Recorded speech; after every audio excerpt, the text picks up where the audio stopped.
നമ്മൾ കാൽപിയസൻസ് കോറിലേഷൻ കോഎഫിഷ്യൻ്റാണ് പഠിച്ചത്.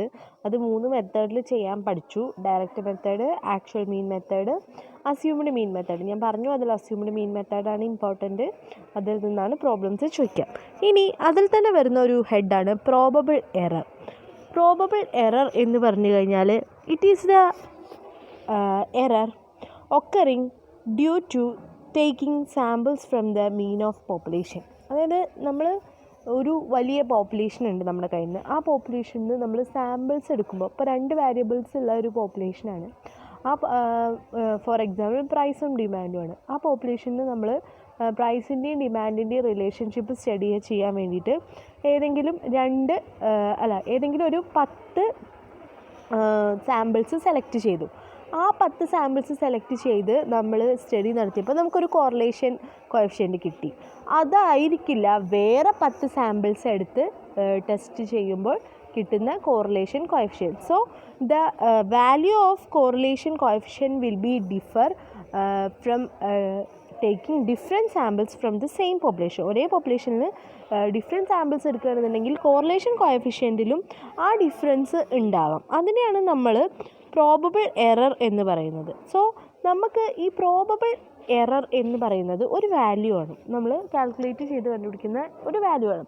ഈ വാല്യൂ നമുക്ക് കിട്ടിയിരിക്കുന്ന കോറിലേഷൻ കോഎഫിഷ്യൻറ്റിലേക്ക് ആഡ് ചെയ്യുകയോ അല്ലെങ്കിൽ സബ്ട്രാക്റ്റ് ചെയ്യുകയോ ചെയ്യുകയാണെന്നുണ്ടെങ്കിൽ നമുക്ക് 2 ലിമിറ്റ്സ് കിട്ടും. ഒന്ന് കോറിലേഷൻ കോഎഫിഷ്യൻറ്റിൻ്റെ കൂടെ ആഡ് ചെയ്യുക, ഒന്ന് കോറിലേഷൻ കോഎഫിഷ്യൻറ്റിൻ്റെ കൂടെ ലെസ് ചെയ്യുക. സോ നമുക്ക് 2 വാല്യൂസ് കിട്ടും. ആ 2 വാല്യൂസിൻ്റെ ഇടയിലായിരിക്കും എപ്പോഴും ആ പോപ്പുലേഷൻ്റെ കോറിലേഷൻ വരിക എന്നുള്ളതാണ് പ്രോബബിൾ എറർ കൊണ്ട് മനസ്സിലാക്കുന്നത്. അതായത് ഞാൻ പറഞ്ഞു, ഓരോ സാമ്പിൾസിൻ്റെയും കോറിലേഷൻ കോഎഫിഷ്യൻ്റ് ഡിഫറെൻ്റ് ആയിരിക്കും. സോ അതിൻ്റെ ഒരു ലിമിറ്റ് എത്ര തൊട്ട് എത്ര വരെ ആവാം എന്നുള്ള ഒരു ലിമിറ്റ് തരുന്നത് നമുക്ക് ഈ പ്രോബബിൾ എററാണ്. ഈ പ്രോബബിൾ എറർ കോറിലേഷൻ കോഎഫിഷ്യൻ്റിൻ്റെ കൂടെ ആഡ് ചെയ്യുകയും ലെസ് ചെയ്യുകയും ചെയ്യുമ്പോൾ നമുക്ക് ഈ ലിമിറ്റ് കിട്ടും. ഈ ലിമിറ്റിൻ്റെ ബേസിൽ നമുക്ക് പറയാം ഈ പോപ്പുലേഷൻ്റെ കോറിലേഷൻ കോഎഫിഷ്യൻ്റ് ഇത്രയായിരിക്കും എന്നുള്ളത് നമുക്ക് പറയാൻ കഴിയും. സോ പ്രോബബിൾ എറർ കാണാനുള്ള ഇക്വേഷൻ ഇതാണ്. 0.6745 into 1 - r² divided by √n. ഇത് ഈ 0.6745 എന്ന് പറയുന്നത് ഒരു ഫിക്സഡ് വാല്യൂ ആണ്. ഈ വാല്യൂവിൽ ചേഞ്ച് ഉണ്ടാവില്ല. ഏത് ക്വസ്റ്റ്യൻ ആണെന്നുണ്ടെങ്കിലും ഈ വാല്യൂ അതേപോലെ തന്നെ വരിക. R എന്ന് പറഞ്ഞു കഴിഞ്ഞാൽ നിങ്ങൾക്കറിയാം കോറിലേഷൻ കോഎഫിഷ്യൻ്റ് ആണ്. N എന്ന് പറഞ്ഞു കഴിഞ്ഞാൽ നമ്പർ ഓഫ് വാരിയബിൾസ് ആണ്. സോ ഈ ഇക്വേഷൻ വെച്ചിട്ടാണ് നമ്മൾ പ്രോബബിൾ എറർ കാൽക്കുലേറ്റ് ചെയ്യുക. ഇനി നമുക്ക് കിട്ടുന്ന പ്രോബബിൾ എറർ വെച്ചിട്ട് നമുക്ക് കോറിലേഷൻ കോഎഫിഷ്യൻറ്റിനെ ഇൻ്റർപ്രറ്റ് ചെയ്യാൻ പറ്റും.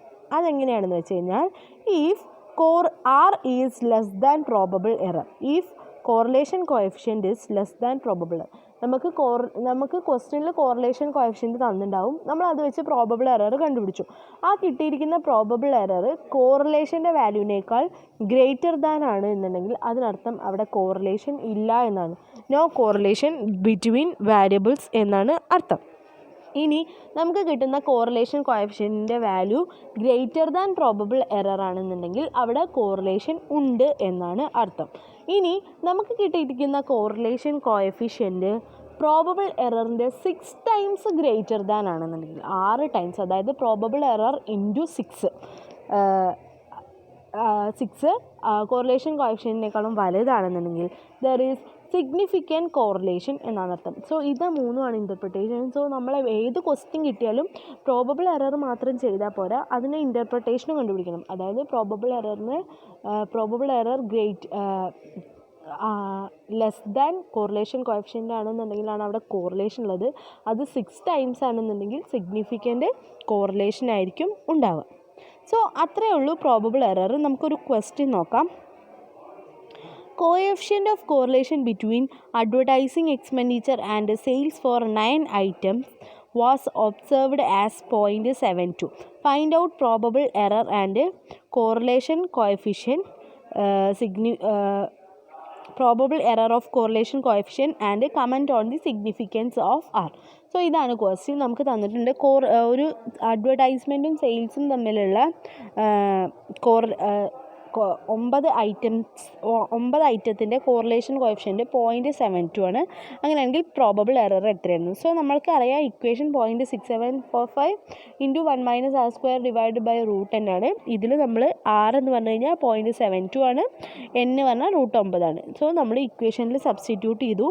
അപ്പോൾ നമുക്ക് ആൻസർ 0.108 എന്നാണ് കിട്ടിയത്. So probable error is less than correlation coefficient ആണ്. സോ അവിടെ കോറിലേഷൻ ഉണ്ട് എന്നാണ് അർത്ഥം. ഇനി കോറിലേഷൻ സിഗ്നിഫിക്കൻ്റ് ആണോ എന്ന് നോക്കാൻ വേണ്ടിയിട്ട് പ്രോബബിൾ എററിനെ 6 കൊണ്ട് മൾട്ടിപ്ലൈ ചെയ്യാം. സോ 0.648 എന്ന് കിട്ടി. സോ ഇപ്പോഴും എന്താണ് കോറിലേഷൻ കോഎഫിഷ്യൻറ്റ് 0.72 ആണ്, പ്രോബബിൾ എറർ 0.648 ആണ്. So correlation coefficient is greater than probable error ആയതുകൊണ്ട് there is a significant correlation between advertisement and sales എന്നുള്ള കൺക്ലൂഷൻ നമുക്ക് കിട്ടും. സോ ഇങ്ങനെയാണ് പ്രോബബിൾ എററിൻ്റെ ക്വസ്റ്റ്യൻ ചെയ്യുക. വളരെ സിമ്പിളാണ്. ഈ ക്വസ്റ്റ്യനിൽ തന്നെ നിങ്ങൾക്ക് വാല്യൂസ് തന്നിട്ടുണ്ടാവും, അത് സബ്സ്റ്റിറ്റ്യൂട്ട് ചെയ്യേണ്ട പ്രശ്നമുള്ളൂ, എന്നിട്ട് ഇൻ്റർപ്രിട്ടേഷൻ എഴുതാം. സോ പ്രോബബിൾ എറർ അത്രയേ ഉള്ളൂ. ഇനി അടുത്തതാണ് സ്റ്റാൻഡേർഡ് എറർ. സ്റ്റാൻഡേർഡ് എറർ എന്ന് പറഞ്ഞു കഴിഞ്ഞാൽ ഒന്നുമില്ല, നമ്മൾ പറഞ്ഞു നേരത്തെ പോപ്പുലേഷനിൽ നിന്ന് സാമ്പിൾ എടുക്കുന്നതിലുണ്ടായിരിക്കുന്ന ഡിഫറൻസ് കൊണ്ട് വരുന്ന ഇതാണ് പ്രോബബിൾ എറർ. സ്റ്റാൻഡേർഡ് എറർ എന്ന് പറഞ്ഞു കഴിഞ്ഞാൽ നമുക്ക് തന്നിരിക്കുന്ന സാമ്പിളിൻ്റെ മീനിൻ്റെ സ്റ്റാൻഡേർഡ് ഡീവിയേഷനെയാണ് നമ്മൾ സ്റ്റാൻഡേർഡ് എറർ എന്ന് പറയുക. ഇത് കണ്ടുപിടിക്കാൻ സെയിം ഇക്വേഷനാണ് പ്രോബബിൾ എററിൻ്റെ, ഒറ്റ ഡിഫറൻസേ ഉള്ളൂ, 0.6745 ഉണ്ടാവില്ല.